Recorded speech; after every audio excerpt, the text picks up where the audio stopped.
Hello, my friends, and welcome back. Thank you very much for being with me again today. Fantastic news, fantastic news. Putin is open to ceasefire. Under what conditions? The Ukrainians will tell us. So Putin, the guy who wants all war, invaded Ukraine unprovoked and unjustifiable. He is open for ceasefire. Okay, let's see the conditions. I didn't read the article, which is provided by New Voice of Ukraine, but I think I can tell you beforehand what he wants. And I think he wants this. No NATO troops in Ukraine. Ukraine demilitarized. No Nazi over there, denazification as they call it. And Donbass and the territories that are already, however you want, under the Russian administration, occupied, liberated, be over there. I think these are the four reasons why they got in there in the first place. But hey, it was unjustifiable and it was unprovoked. It's not that the ethnic Russians in the eastern Ukraine were by the Kyiv government. All right, let's see what these guys say. This article comes from March 7th, 2025. Putin open to ceasefire in Ukraine on his conditions. Does this surprise you? Remember, if you don't, I tell you. Napoleon Bonaparte reportedly said, well, I am a man of peace. I love peace under my terms.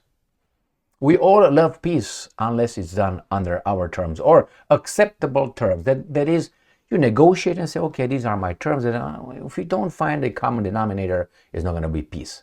That's why when you hear people, why don't they want peace? Because it's not done under their terms. That's why it is, under their conditions. Always is like this. And say, they're still fighting. Why they not they don't love peace. I mean, someone comes and gets your Lamborghini from your, let's say, driveway or garage, and then you fight to get it back, and people say, you don't want peace. What the hell? All right, let's go and read this one. Russia is prepared to discuss a temporary ceasefire if there is progress toward the final peace settlement with Ukraine. Bloomberg reported on March 7th, citing sources familiar with the Kremlin's thinking. Oh my God. So, when do I consider myself an expert in someone else's thinking? Well, when I'm, I notice this, I observe it, I analyze it, I'm smart, I'm knowledgeable, right? I have all that. Citing sources familiar with the Kremlin's thinking. What would you say if I tell you this? Putin wants to take over the United States of America in a hot war tomorrow. You see? And I will say, I will cite some sources familiar with the issue and with Putin's thinking. What would you say? Would you agree with that? Obviously, that's baboonish. So whenever you read an article or you hear someone saying, people familiar with the issue or anonymous source or no, thank you very much. It doesn't mean it can't be true. What, meow meow? The cat is here. Are you gonna come here? Gonna visit us? Yeah, he's coming over, right over. He's gonna jump right here. Come on, do it. 3, 2, 1. Yes, and you're gonna go right over. You're gonna go right over my freaking everything here. Yeah. Move on. All right. Sorry. No, exactly. Yeah, go over that. Good job. There was no way around it. All right, let's continue. The publication noted that this represents the first signal of a positive response from Russian dictator Vladimir Putin to US President Donald Trump's call for a quick ceasefire. I think that's a lie. This is not the first signal of a positive response. He said, anytime, anywhere, ready for a meeting to discuss peace process. The Russians were always open for peace under their terms. As the other side, could have been peace if the Russians just laid down their weapons, turn their backs, bent over, take their pants off, and be ready for whatever these guys wanted.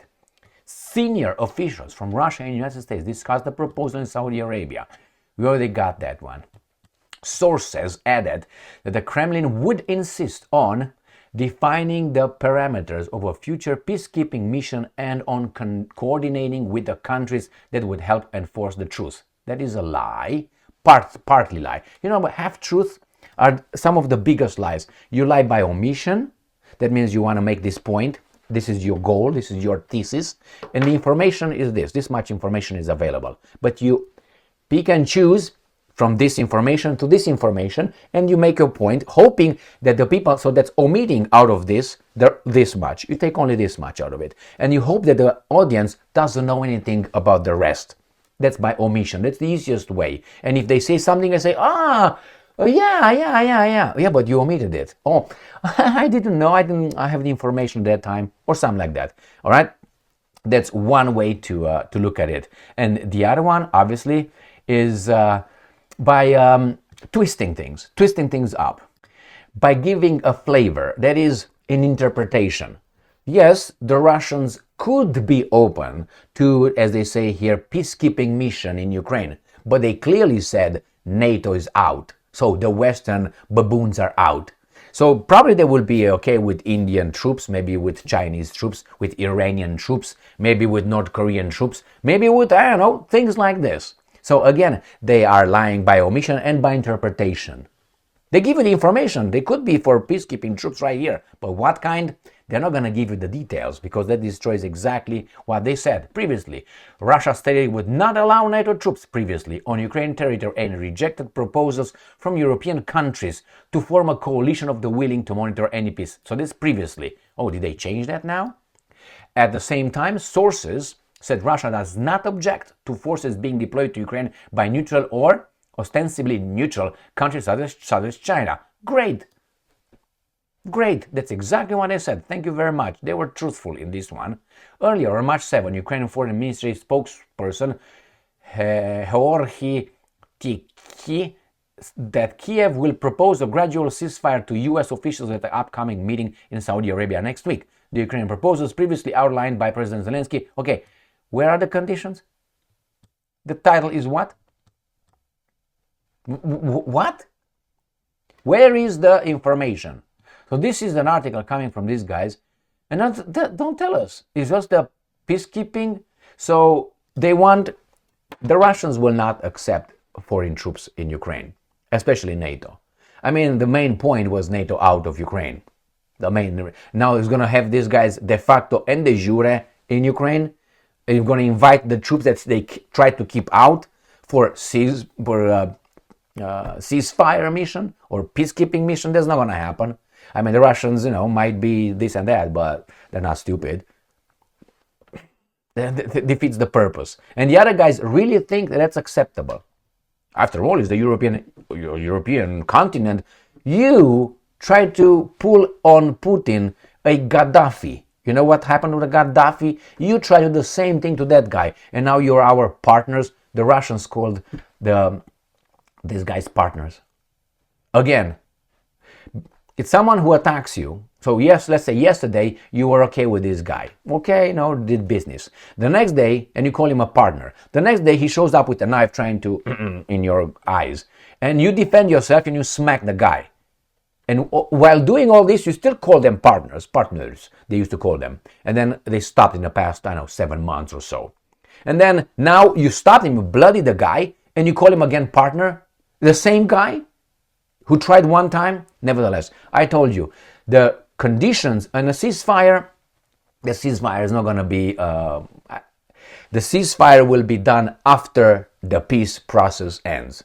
After everything is written down, then it's going to be a ceasefire. The Russians will not take chances. Oh, we're going to have a ceasefire, maybe we've got some monitors in there, and then they say, well, we change our mind. Let's go again. We got the troops over there. Don't hit them. It's hard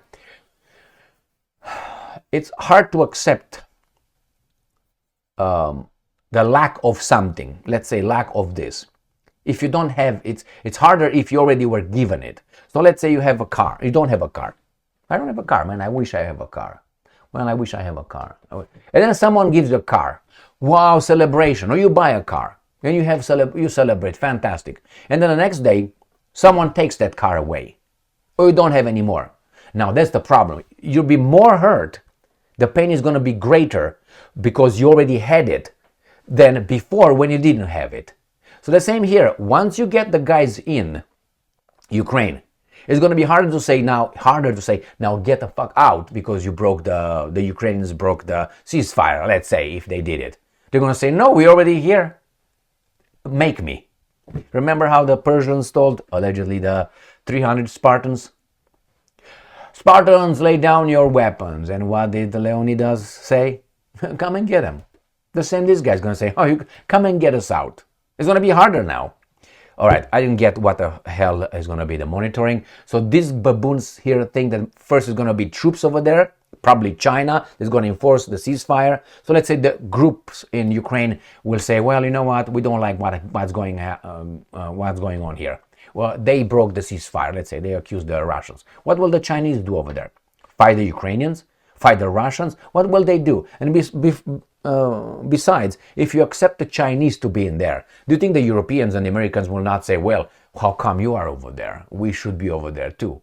No, because you're part of the other side of the conflict. So it's like deploying Russian peacekeeping troops in Ukraine to enforce the ceasefire. Putin is clear. He knows what he's doing, and as long as he's around and his system stays intact and stays patriotic, these guys can blow. Thank you very much for being with me again today. Stay strong, stay smart, look for the truth, and be just.